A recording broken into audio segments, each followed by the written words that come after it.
Mark and I are in a conversation, and it's like, boom, it is welcome to Friday. You are joining the Nudelberg Daily Huddle, and today you will have half a noodle on the other side. There is noodle blood in my man, Scott Garber, who joins us today. Shay, good morning. Welcome to, is it the end of the week or the beginning of the week, gentlemen? Oh, man, it's just the beginning of the week, Steve. You know, when we start in the morning with a nice cup of Joe, shout out to Kim Swears. You think of you every time I start pouring my coffee now. But, yeah, you know the grind includes Saturday and Sunday. So this is just kicking things off for us. Love it. I love it. This week that's coming up, I have always designated for me, my time. This is when I sort of recharge the batteries, fill the tank again, all of those metaphors for getting good about me. And I read and consume. And if you are not planning first quarter, you are fucking late. That's dope. And you know what's really cool, right? So this week for me is a little bit different because usually leading up to it, I'm like, what am I thankful for? Right? Like coming into Thanksgiving. Steve, 2020, the way we've been living, dude, I'm thankful every day. That attitude of gratitude has really become a routine. And so it's like, I don't know what I'm supposed to be doing as we go into Thanksgiving. It seems a little off kilter this year. Scott, that's really, really well said, because you know that I've always lived the life of where every day I'm picking things to be grateful for. So when it comes to Thanksgiving, it's not a special day. It will be special because I'll be around people that I don't normally get the chance to be around. But other than that, I mean, I'm grateful for everything every day. I find those things to focus on. Big shout out, Todd Hudson's in the house this morning. Sal Sacuso, where you been, brother? Welcome to the show. Michelle Morrison, thank you for your continued, support and being in the huddle. Ashley Putnam, Kimberly's in the house today. It is a happy Friday. There's lots of good stuff going on. Let's see who else is in here. Ken Punzarelli, my favorite architect. He is heading to South Florida. I'm grateful for him, and I'll have some time to spend with him. It'll be boys' night. Casey Della Pena, we were just talking about you just before we got on the show. Thank you for a wonderful conversation yesterday. You had both of us yesterday. How much better does it get than that? So, Shay, what's up in your world, man? What are you grateful for? What are you feeling? Well, Michelle's right there with me with the Christmas trees. I got Christmas trees up everywhere. I got three up. I got one in the living room, one in the dining room. I got one in the office. So I will tell you, come down all year, or like when do they go up in the house? When the wife says they go up in the house. That is a very, very good answer. Actually, I will tell you, their house is spectacular, beautifully decorated. Last year, his wife hosted the On the Ball dinner party, and it was spectacular. The food was great. Everything was fantastic, Shay. So I still haven't gotten my invite. So what the hell, brother? So anyway, today is Fantastic Friday. It is Feel Good Friday. It's Finish Friday. It's all of those kind of things. I'm thrilled that Focus Friday. There you go. So I am thrilled to have Scott be co-pilot today. He brought a great topic, and let's get into some motivational music before we do it, boy. Boom.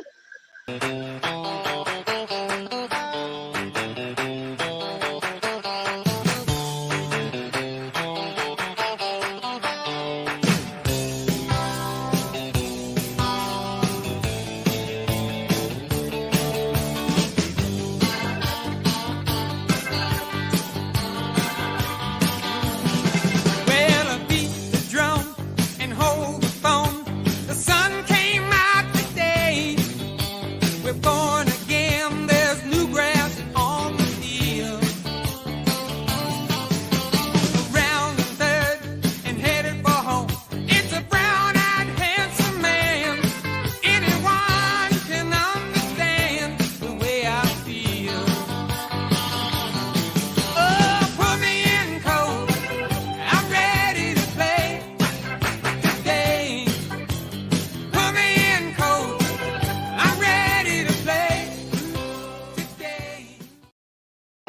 right. First of all, here's a little trivia question. Do you know who sings that? And if you do you know what band they started with? Scott, I'm directing that at you first. So that's John Fogerty that sings that. I Correct. don't know the band that he came from, though. Okay, I'll throw that out to anybody in our audience today, in our Huddle crowd. If you know what group he came from, I will send you my book. So anyway, so good song, love it. Today is all good. Scott, why don't you tee up what we're talking about, and then I'll jump into some pre-content.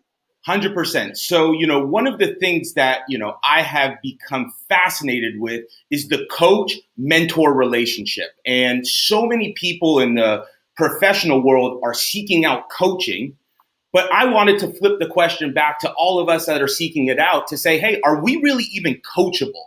And what does that mean to be coachable? Because we could have great coaches like Steve and everyone else in the landscape. But if we don't know how to absorb and then put that back into motion, it doesn't matter who our coach is. So I want to take the huddle today, sort of flip it on its head and say, ask Steve when he is coaching, what does he look for? And then also, like Steve, when you were getting coached and as you still continue to get coached through this game, how do you absorb information and then put that back into your world? So that's going to be sort of what we're touching on today. I am super, super jacked.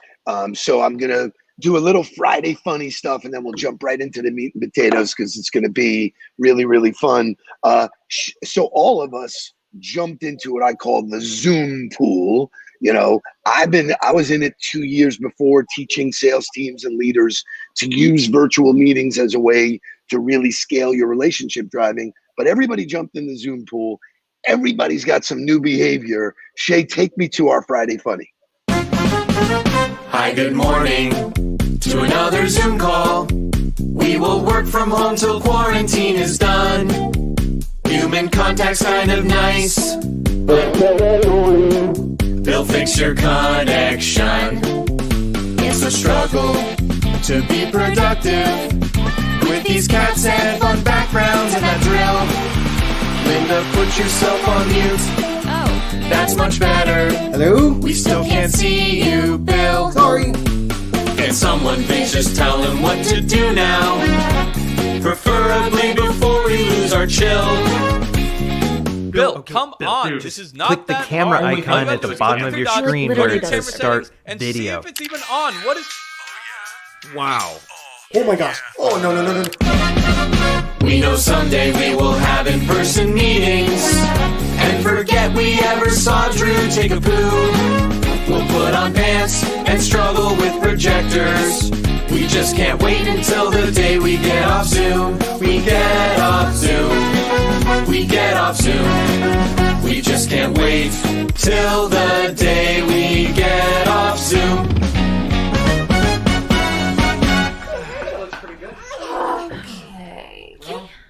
Oh, crap. Should we jump on Google Hangouts? Oh. All right.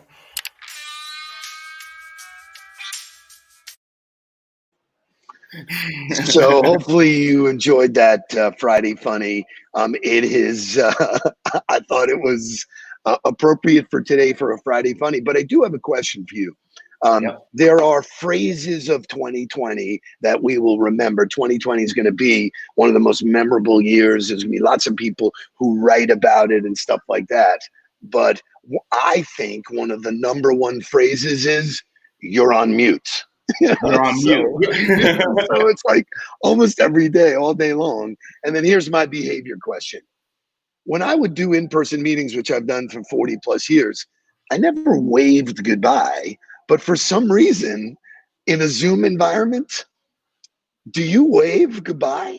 So Scott, I'm a peace sign guy. I sign off all of my videos. If you ever gotten anything from me, it's always "have a great day." And I don't know, that's my little shtick there. But it is weird when you bring it up about waving. I never walked out of an office and just "see you later." Like it's an interesting behavior there. So I just posted the link. It's there for you to use.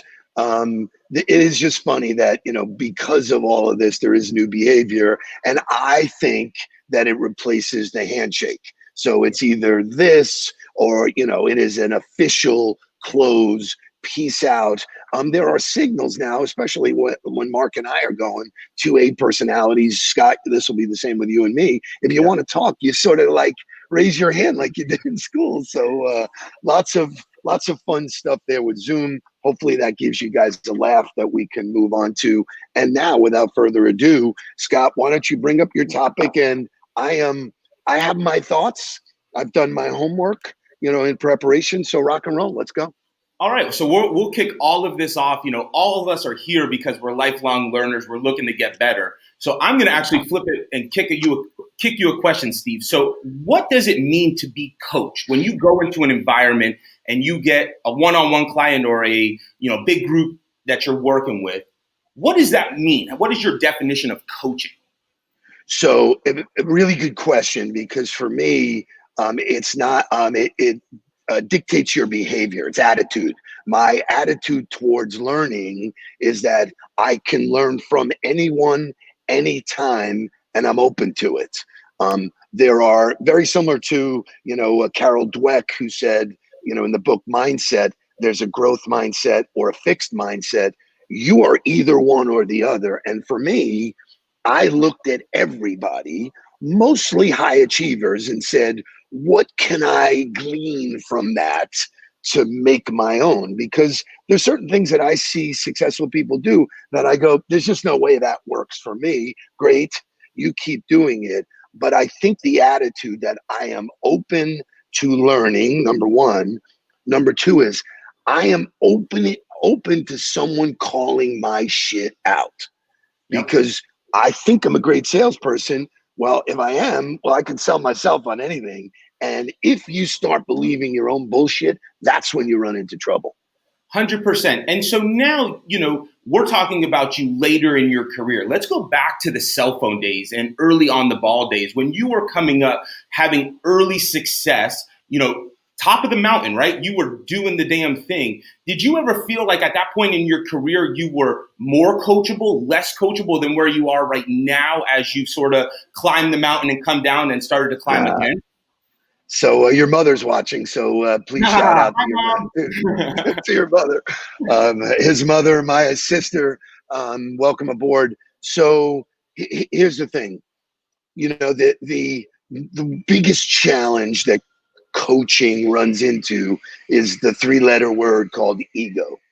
The minute you think you're bigger than it, you're done, because you're either moving forward or you're moving backwards. The one thing about life, the one thing about business, the one thing about learning is that it never stops. So if you close yourself off, a lot of people get out of college and they stop reading. They never read a book after they get out of college because they were told they had to read a book. Now you don't have to read a book. Well, so again, if your ego does not allow for you to intake information, and sometimes that information is brutal, man. It's a the gut punch that says, wow, and so, Scott Alpert, who is working with me now, he said something the other day. He said, hey, are you open to criticism?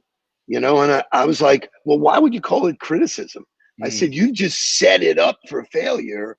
Are you open to, and just the same way, and I know my head is just spinning here, I don't give people advice. Advice could be right or wrong, right? I give people perspective. Hey, I'm driving in the car with you. I see the road differently than you do. Take it or leave it. But that's on you if you're willing to digest the information and say, wow, he's got a point. So, all of it is about perspective. It's about you as a human being that says, why would you close yourself off if somebody's willing to give you that kind of perspective, that kind of value from their life? Mentorship, which is really what coaching should be. It's about being a mentor to somebody, whether you get paid for it or not. That's a big value prop that says, I'm willing to take money and invest it in myself. Just a mere fact of doing that changes the perspective on a regular basis. But I will tell you this, most people are uncoachable. And I think Tyler, shouted out there, how do you coach people that are uncoachable? Here's a big thing. You don't. So I don't. Let's dig into that though. Why is someone uncoachable? And, I'm curious, do you think that being coachable is a learned behavior, or is that something that, some people are just more open and keen to it? Like, is that, how do you define that idea of being uncoachable? Because before you answer it real quick, like when I look back at it, when I was growing up, my parents coached me. My teachers coached me. On the field, I had coaches that could always extract a little bit more than I saw for myself. But when I got out into the real world, the vinyl just kept playing. And even though I wanted to go ahead and move to the next track, it would sort of sink back and go on this single track over and over and over again. And so, question to you then, if you don't learn how to be coachable, is that something that you can accrue and build later in life? So here's the fact. Your parents are trying to be the best parents they could be. That doesn't mean they're equipped to be a good mentor or a good coach. So part of that paradigm is shifting to understanding what a good coach is. There's lots of shitty coaches. There's coaches that are either don't have the right information, don't have the right perspective, don't have the right thing in mind. And it's interesting because I'll find it. But Michael Gervais, who's one of my favorite, talks about the different kinds of coaches that, listen, some coaches do it so that they can hear themselves think. Look at me, I coach that guy. Well, my success is really seeing you successful. That's a special human being that at a certain part in my career, I was a mentor, but I wasn't a good coach. And there's somebody here on Facebook who said you were a mentor to that team back in the cell phone days. I'd love to know who that was because your name is not showing up. But, I was a coach because I led the pack. I set the pace. I did, and I always did something first before I asked anybody else to do it, which is part of the root of our coaching. There is nothing that we coach people on that we haven't done first. Tried it, got it to work, and say, okay, this works if you're willing to do it. So that willingness is really important. But I think the number one thing that I find is it's insecurity. I think Lori said it. It's insecurity. It's not willing to be vulnerable. I'm vulnerable with people who are better than me. And there are always going to be people further down the line from you who are better. There's nothing wrong with that. Is there the best salesman in the world? No. But there's people I can learn from. Barzoni, man, look at him. So there's a quality human being who I loved working with, who was my, we fed off each other. So, the idea that I have the experience, I have the knowledge, and then I have the ability to deliver it, I think makes me a good coach. But I run into people who are coaching and I'm saying, listen, man, you're a financial coach. How could you coach somebody? Your life's a fucking train wreck. How could you coach somebody else? So there is no qualification, really, no barrier to entry that says you can hang a shingle out tomorrow and say, I'm a life coach, I'm a physical coach. Well, would you go to a physical coach who is not in shape? Yeah. that always was so funny. It's like you're selling fitness plans, but you're 300 pounds. That never made sense to me, So, I think what it comes down to is, a couple of steps. Number one is, as a human being, you have to be willing to understand that there's stuff to learn and that you can't know it all ever. It's just, so for me, I want that personal board of advisors. I want those people who know me and are willing to call my shit out. Warren Struhl one day, I love Warren Struhl. He calls me up. We go for coffee. We had worked on putting together the Polaroid store with all this success going on. And he sits me down and he goes, what do you do for a living? And I was like, what are you talking about? What do you mean? What do I do? He goes, you know what? Everybody I know says, boy, that Nudelberg guy has tons of energy, but what does he do? And you know what? He punched me in the stomach. I was like, what do you mean? Well, they don't know what I do. Well, it was an inflection point for me to define what I do, who I do it with, when I do it. And only someone who cares for you would do that. And so, when we coach, when Mark and I, and, you to some degree, or anybody coaches, it's because they care enough to give you their perspective. So let's dive into that, because people seeking out coaches, right? There's a ton of coaches out on the market, but I think that's because there's a lot of people seeking out coaching, right? And the mentality that we have curated and built here is we want instant gratification. We want that coach to come into our world and transform everything within 30 days. And if you don't, then you're off the wagon. And, it's funny, I reached out to Howie. I just finished my whole 30. Mark inspired me to go ahead and do that. And this thing is a marathon. It's a lifestyle of growing and learning. So, Steve, I'm curious, when people come into your world and they are looking to pick your brain or they're looking to get coaching, how many of them come in with unrealistic expectations of what that coach can provide for them based on their current situation? Scott, that's an awesome, awesome question. And those in here who are coaching clients of ours know that the first question we do, and it's in writing, is what does success look like to you in 90 days? You got to write it down. It's not on me. You could say to me, hey, over the 90 days, I want to be starring in a movie. Guess what, dude? That's not going to happen. Yeah. Or the chances of that not going to happen. So helping people define realistic goals is part of coaching. It's, you don't get mad and go, hey, get out of here. You basically say to somebody, let's look at, and again, I'm a behavior guy over outcome. Let's focus on where you want to be. Okay, realistically, in 90 days. In 30 days, you did whole 30. You had an expectation of where you would be. Well, it's very realistic because they gave you the behavior every day to get there. When I worked with Howie, I said to him, I'm going to be 60 years old in June 28th. It was May 31st. I said, I want to be at least 20 pounds lighter. Yeah. Great. He told me, listen, I can't guarantee that, but if you follow the system, guess what? Here's what you can expect. And I lost 25 pounds, So, when people hit, and it comes back to this thing, and you said they want it now, they want to, it depends what you're willing to give up to get it. You can say to yourself, I want all this stuff. Well, there isn't anybody I have met who has had success that hasn't clearly defined in their mind what they're willing to give up to get it. That is the hugest paradigm shift ever, because if you're going to keep doing what you're doing, you're going to keep getting what you got.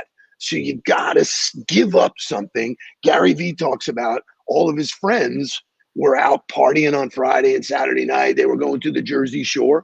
He worked. Yeah. He did the things that you need to do to be successful. So it's not a trick. It's not some hocus pocus magic. It's a process. Mark and I get along so well from a business perspective because we're in the process. We are doing the things we need to do. If you do what you're supposed to do, it creates patience. Okay, I don't need it to happen today. I got to let it work. Got to let it happen. And when it happens, it's not a surprise. Then you set more goals and keep going forward. So, that's an interesting paradigm there, though, huh? When you think about that, because that means you're going to experience failure early on. And I think that inflection point of coaching when you're down at that failure moment. So for me, just in transparency and vulnerability, I wasn't always very coachable, right? I always had a weird position in sport. I was either a punter, a goalie, sort of individualized, and that ego got to me. But when I became coachable, it was when I was able to go ahead and sit in my own shit and deal with my own demons. And then I became so comfortable in my own skin that I could absorb other perspectives and now start to channel them and put them where it's supposed to be, and not just try and take it all and regurgitate it. And when it doesn't work, then go back to my own insecurities. And so I think there's just as much investment in yourself before you have to go out and seek out a coach. And what's so funny is as you become more whole with yourself, the coach organically sort of comes into your life because they are gravitated towards the energy you're putting out and the productivity that you're putting out. And if you have that video teed up, I would love to go ahead and play that, because that's what transitions us into the last point of coaching. So nice. Hey, over to you. I've been trying to describe to these kids, because it's getting harder and harder every day, to describe how success happens, So I try to put it in the same context as going to school. Like if you go to class and you do average work, you're going to get a C. That's why it's called average. And if you want a B, you have to do more work. And if you want an A, you have to do even more work. And you have to give up stuff. You have to sacrifice some things. Maybe you can't do all the things that everybody else does. Or if you're just happy getting B's all your life, there's nothing wrong with that either. But you're never going to get the satisfaction of what it feels like to get an A in a class. So I said, this is just another class for you guys, basketball is. If you just want to be average, then you do average work. If you want to be a little bit above average, then you do a little more work. If you want to get A's in basketball, then you got to do stuff that other people aren't willing to do. Especially if you have the talent like we do. We have talent. But some of these younger guys coming out of high school, man, they want to show up and go, I'm here. Where's my 3.7? Yeah, well, like my father used to say, I got your 3.7 right here. I love that. I got your 3.7. So I think, Scott, when, somebody like me who has the perspective of looking back over a 40-year career, that, for the most part has been really successful. I look at parts of my career where I was a real asshole. I focused on the wrong things. I had no idea what real success was. I looked at what the world was offering me and said, okay, I need to just go out there and crush the world. And that meant crush everybody around me and say, I need to make money, buy houses, drive fancy cars, eat in nice restaurants, wear fancy clothes, Well, at some point, if you're willing to really look at that and say to yourself, well, you know what? It's not really getting me happy, and say listen, I'm willing to step off the bus and really listen to my inner voice and say, it's not really what I want. Then you're ready for help. Then you're ready to go to other people and say, how did you, like Warren Struhl, which I'll bring him up again. We were having this conversation one time. We're on this small little plane coming back from a business deal in the Bahamas. And I said to him, Warren, I said, you've been successful so much in your life. Why do you keep doing this? It's 10 o'clock at night. We're on this bumpy little plane and, private, but bumpy. Yeah. I'm like, well, why do you keep doing it? And he said to me, and it was like one of those defining moments because I was open to hear it and I was willing to be coached. He said, Steve, I have not made enough money to give away what I want to give away. I almost jumped out of the plane, man. I was like, holy shit. There's a guy so dialed in where he's not into the day-to-day crap, my car, my house, what restaurant did I go to that concert? He was on a whole nother level. And so, I look back and I say to myself, I did what I did. I learned. And because I was willing to learn and change, I found my own happiness. So, when I think about coaching and I talk to people, I go, listen, if you don't know what you want, I can't coach you. If you come to me and say, listen, man, I want to be the best in this, I got you. I'll assess your talent. I'll tell you where your blind spots are. I can do all that. But if you can't focus on the goal, I can't make your goal for you. So I think when people get coached and they'll say, I'll pay for you to come in and do it. Well, if you're not realistic about what your goals are, or if you don't know what your goals are, it's a complete waste of money and time. And I don't want to be part of that. 100%. Now, I have a question for you as a coach. You've been doing this at scale for a while.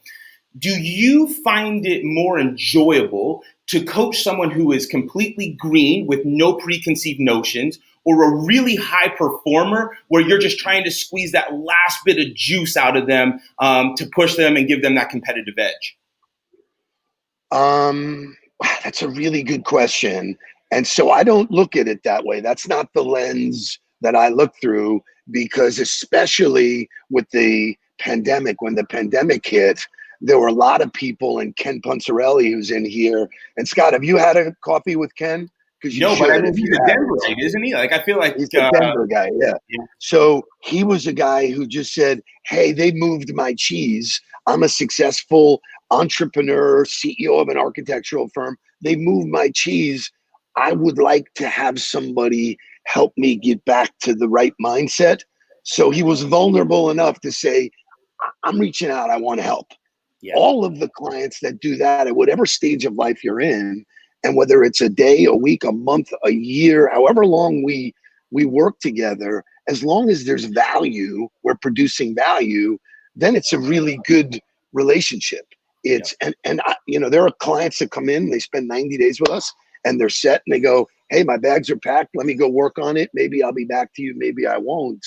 But I think the qualifier for me is a genuine concern to get better. Lori Salarillo, who I adore and have worked with her in a couple of different places. And if you don't know that I adore her, you haven't been watching the Huddle. That's for damn sure. Right, you haven't been watching the show. But she came to me and said, I don't understand this whole social thing, and I want to get into it. Can you help me? Yes. Those are the kind of questions where you've made up in your mind, you have a pain, and I can help you do it. And then there's no, like one of the clients we have that we're working with today, we've created scorecards, because guess what? We are in a business, just like sports, where they keep score. We can say it's working or it's not working. And so from a confidence standpoint, Mark and I walk in there and our shit works. Howie Cross says his stuff is goof proof. Our stuff is goof proof. If you do the work, you will get to where you want to go to. Most people are not willing to do that. So. And I think we have to take emotion out of that, right? When we're going into coaching environments, this is my coach, and that was the best thing about football. When we're on the field, hey, you know what? I'm going to get in your shit, but it's because I want to make you better. But when we're off the field, I have your back for whatever. And I think we've become so conditioned to bring emotion into business into emotion, that there's no divide, especially in 2020. So I want to take this moment and thank you and Mark as my coaches and family, because we can separate those two. But you guys tell me the shit that I don't always want to hear, but I would not be talking in the screen and communicating at scale without you guys. So, to sort of bring us into the weekend, into Thanksgiving week, thank you guys for what you do for me. And I'm an extension and a tentacle that goes out into this huddle and continues to take the legacy and the mantra of, hey, just be authentically yourself and good things happen. So I'll close the show today. First of all, ultimate gratitude, but I will close the show by showing a little vulnerability that our family didn't always have our shit together. The barriers you took to get to me, and that's a bottle of wild turkey or smoking dope. We got 1942 for that, man. That's a hell of a story right there. But you jumped the barriers to say, I like what you're doing and I need your help. That passion, and so this is where I want to guard against. You need that emotion, that burning desire that says, I have the will, I don't have the skill. I can help you do that. And that's what I did with you. You had the will. You took it and ran with it. Now you're taking it in places, you and Mark are taking it in places I couldn't do.